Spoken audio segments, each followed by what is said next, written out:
নমস্কার বন্ধুরা, ঝর্ণা জুমা কিচেনে সবাইকে স্বাগত।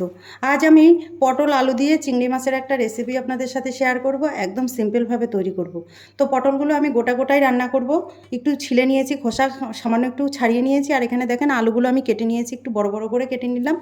তো এখন পটলগুলো যখন আমি খোসাটা ছাড়িয়ে নিয়েছি, এখন মাঝখানে একটু করে কেটে দেবো। এইভাবে দেখেন, এইভাবে কেটে দেব, যাতে এর মধ্যে তেল মশলা ঝোল সব ঢোকে, সেই জন্য ঠিক এইরকম কেটে দেব। প্রত্যেকটা পটলে এইভাবে চিড় লাগিয়ে দেব।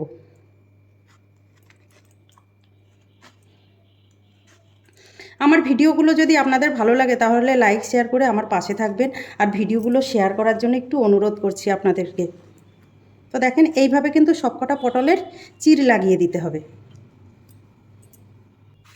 সবকটা পটল আমি এইভাবে চিড় দিয়ে দিয়েছি দেখেন। আর এখানে নিয়ে নিয়েছি দেখেন চিংড়ি মাছ। চিংড়ি মাছগুলো ভালো করে কেটে ধুয়ে পরিষ্কার করে নিয়ে নিয়েছি। আর আমি কিন্তু লেজগুলো ফেলে নিই, লেজ থাকলে দেখতে বেশ ভালো লাগে সেই জন্য। আর লেজ ফেলে দিলে কি হবে, চিংড়ি মাছটা মুড়ে যায়, তো দেখতে ভালো লাগে না। কড়াই গরম হয়ে গেছে, দিয়ে দিচ্ছি সর্ষের তেল। আর রান্নাটা আমি সর্ষের তেলেই করব।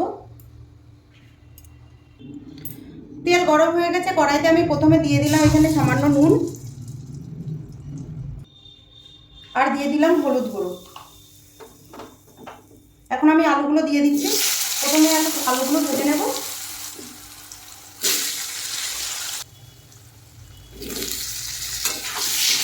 আলু নেড়ে চেড়ে ভালো করে আমি ভেজে নেব, একটু লাল লাল করে ভেজে নিতে হবে আলু। আলু ভাজা হয়ে গেছে, এখন তুলে নিচ্ছি প্লেটে।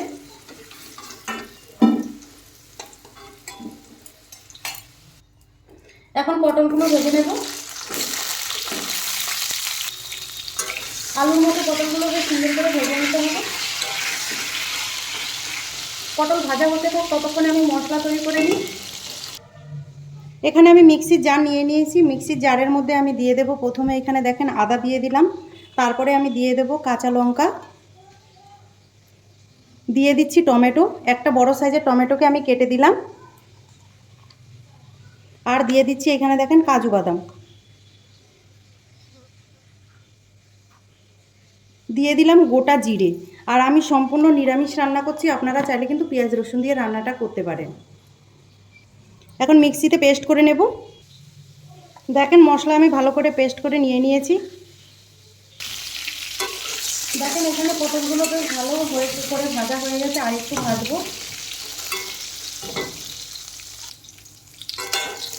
দেখেন পটলও কিন্তু ভালো করে ভাজা হয়ে গেছে, এখন আমি পটলগুলো তুলে নিচ্ছি। ঠিক এইরকম করে ভেজে নিতে হবে, এর থেকে যেন বেশি ভাজা না হয়, তাহলে কিন্তু একটা পোড়া পোড়া গন্ধ বেরোবে। ফোড়নে আমি দিয়ে দিচ্ছি দেখেন তেজপাতা, শুকনো লঙ্কা আর গোটা জিরে। এখানে দেখেন হলুদ গুঁড়ো আর লঙ্কা গুঁড়ো নিয়েছি, এটা কাশ্মীরি লঙ্কার গুঁড়ো। এটাকে একটু জলে গুলে নেব। এখন আমি দিয়ে দিচ্ছি।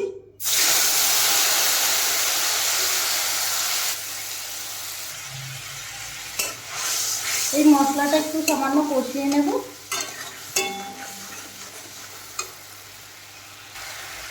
এখন আমি দিয়ে দিচ্ছি মশলা পেস্ট, দিয়ে এখন নেড়ে চেড়ে ভালো করে একটু কষিয়ে নেব। দিয়ে দিলাম টেস্ট হিসাবে নুন। আর টেস্টের ব্যালেন্সের জন্য সামান্য একটু চিনি দিলাম। চিনিটা চাইলে আপনারা স্কিপ করতে পারেন। এখন মশলা ভালো করে কষিয়ে নেব। দেখেন মশলা থেকে কিন্তু তেল রিলিজ করছে। আর এখন এই সময় আমি দিয়ে দেব চিংড়ি মাছ। চিংড়ি মাছগুলো আমি আগে ভাজিনি, যেহেতু ফ্রেশ চিংড়ি মাছ সেই জন্য ভাজিনি। আপনারা চাইলে কিন্তু আগে ভেজে নিতে পারেন। তো এখন চিংড়ি মাছগুলো মশলার সাথে ভালো করে কষিয়ে নেব। দেখেন চিংড়ি মাছ কিন্তু মশলার সাথে বেশ ভালো করে আমার কষানো হয়ে গেছে, আর মশলাও খুব সুন্দর কষানো হয়েছে। এখন এর মধ্যে ভাজা পটল আর আলুগুলো দিয়ে দিলাম, দিয়ে আর একটু কষিয়ে নেব।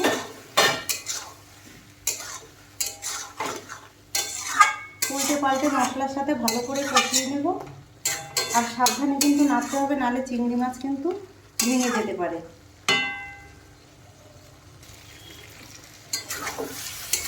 দেখেন ভালো করে কষানো হয়ে গেছে, এখন আমি জল দিয়ে দেব।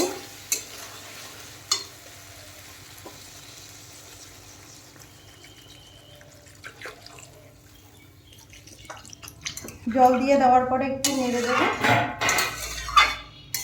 ফুটতে থাক। এখন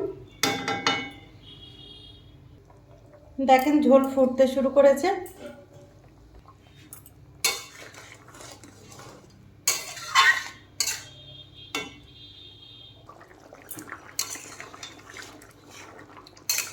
দেখেন আলু কিন্তু সেদ্ধ হয়ে গেছে।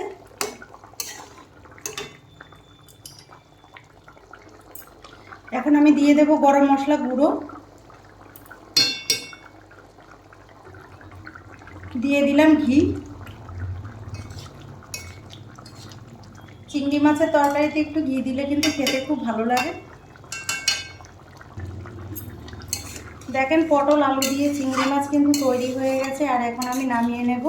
ঝোলটা কিন্তু বসে যাবে ঠান্ডা হয়ে গেলে।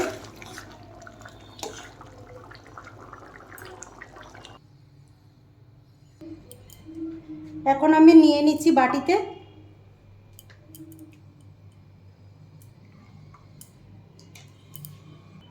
পটল আলু দিয়ে এই চিংড়ি মাছের রেসিপিটা যদি আপনাদের ভালো লাগে তাহলে আমার চ্যানেলটাকে সাবস্ক্রাইব করবেন, লাইক করবেন, কমেন্ট করবেন আর অবশ্যই শেয়ার করবেন। আর আমি যেইভাবে বানিয়েছি এইভাবে বানিয়ে খেয়ে কমেন্ট করে জানাবেন। আপনারা নিরামিষ কিন্তু এইভাবে তৈরি করতে পারেন। তো ভিডিওটা দেখার জন্য আপনাদের ধন্যবাদ।